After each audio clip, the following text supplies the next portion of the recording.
Sekarang kita di hadis Tariq bin Syihab bahwa Rasulullah bersabda, ada seseorang yang masuk surga karena seekor lalat, dan ada seorang yang masuk neraka karena seekor lalat. Para sahabat bertanya, bagaimana hal itu bisa terjadi, wahai Rasulullah?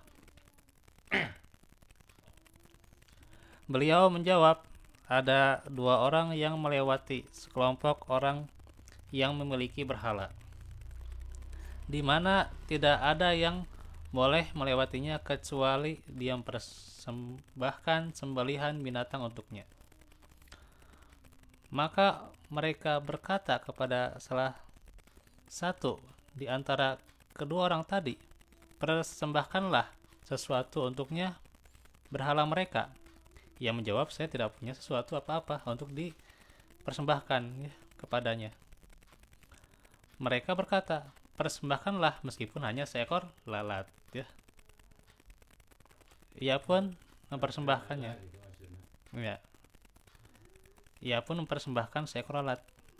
Lalu ia diperbolehkan melanjutkan perjalanan, tapi ia termasuk orang yang masuk neraka ya. Iya. Kemudian mereka berkata kepada yang satu lagi, persembahkanlah sesuatu untuknya. Ia menjawab, aku tidak punya untuk apapun yang dipersembahkan sesuatu untuk apapun selain Allah Azza wa Jalla. Jadi dia tidak akan mempersembahkannya walaupun seekor lalat. Nah ini tauhid ya. Tapi mereka memancungnya ya. Dan ia pun masuk surga. Dipancung. Iya dipenggal. Tapi dia masuk surga karena dia bertauhid ya, tidak mau mempersembahkan ya kepada selain Allah. Iya. Riwayat Ahmad. Hadis ini diriwayatkan oleh Ahmad dalam Az-Zuhd, Abu Nuaim dalam Al-Hilyah, dan Tariq bin Syihab dari Salman Al-Farisi secara mauquf sampai ke sahabat Salman Al-Farisi.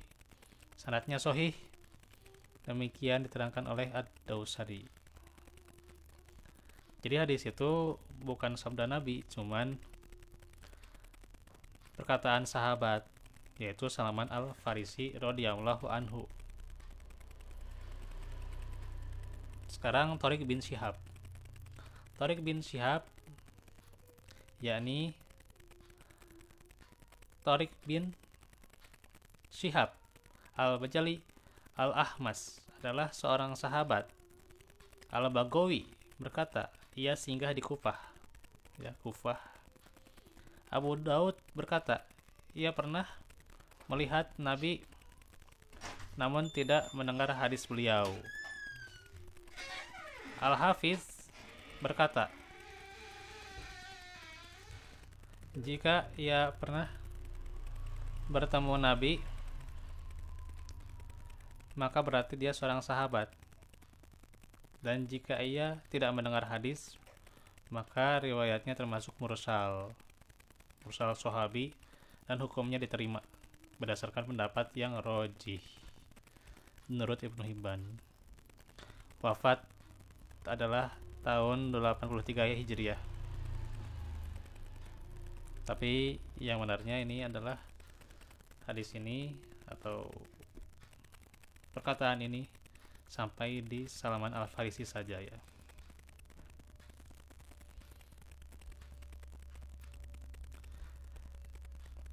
Kesimpulannya, faedah yang pertama, penjelasan tentang bahayanya syirik, meskipun tentang masalah yang kecil ya, syirik ya. Walaupun masalahnya kecil ya, walaupun dengan seekor lalat, ya itu adalah bahaya. 2. Syirik mengakibatkan seseorang masuk neraka. Sebaliknya, tauhid memasukkan seseorang ke surga. 3. Terkadang seseorang jatuh ke dalam kesyirikan tanpa dia sadari. 4. peringatan akan bahayanya dosa meskipun dipandang kecil secara lahiriah ya. Ini dosa kecil lah gitu. Ya, dosa letik tentunya diremehkan gitu ya.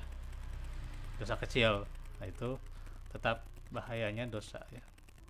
Ya kecil kan kalau di itu ya dipikul kemudian dikumpulkan kan jadi menggunung ya, jadi besar gitu. Juga amalan hati sangat diperhatikan meskipun amalan lahiriahnya ringan. Jadi walaupun cuman di apa itu namanya yang ada di hati teh, walaupun cuma di hati doang gitu ya, itu sangat diperhatikan amalannya ya, walaupun ya ringan-ringan saja itu ya. Maka itu juga berpengaruh ya, mau kebaikan kejahatan ya, gitu. Karenanya amalan hati itu akan berpengaruh ya, niat ya itu akan berpengaruh.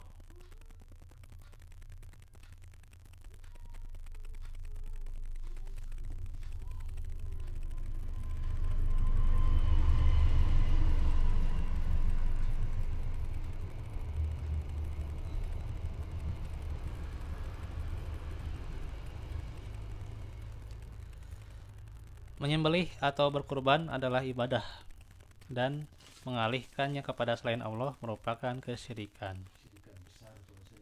Ya. 7. Keutamaan tauhid dan buahnya yang begitu besar ya. Dan yang ke-8, keutamaan sabar di atas kebenaran. Yang namanya sabar bisa jadi suatu saat orang itu harus berkorban ya. Nah, inilah senantiasa dikuatkan kesabaran itu ya.